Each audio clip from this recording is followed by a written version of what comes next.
So I thought I'd do a video on a sump.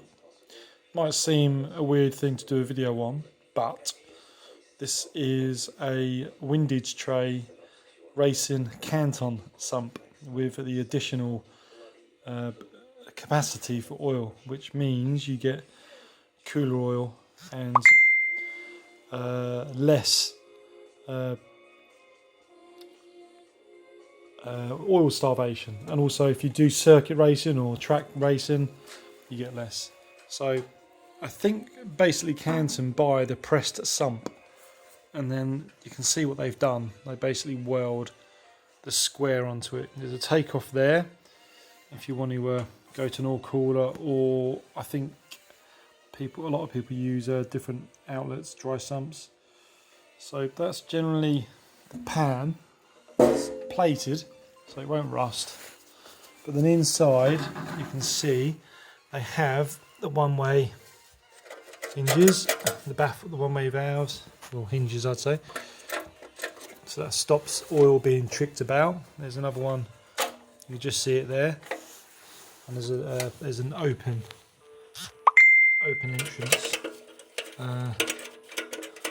just down there, and then that's that. Then lastly you've got, this goes on top. This is pretty much like a windage tray. It's a crank scraper. So as the cranks in here spinning, sometimes what you do get is the lobes on the bottom of the crank create spiral, and the oil basically spirals around the bottom of the crank. So this stops that, and it scrapes and drains back down both sides, and that's what this is here for, because this comes down the side of the block and it shoots it onto here, which then goes into the middle.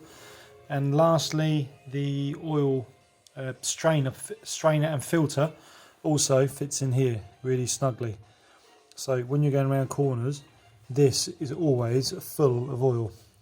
So if you go hard right, if you like, all the oil in theory, if you didn't have that, would all go to the right. It actually stays in here. So that's why I got it, especially with hard acceleration. Oil just runs to the back.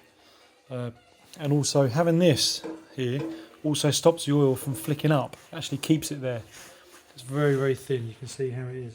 So yeah, that's the Canton race sump.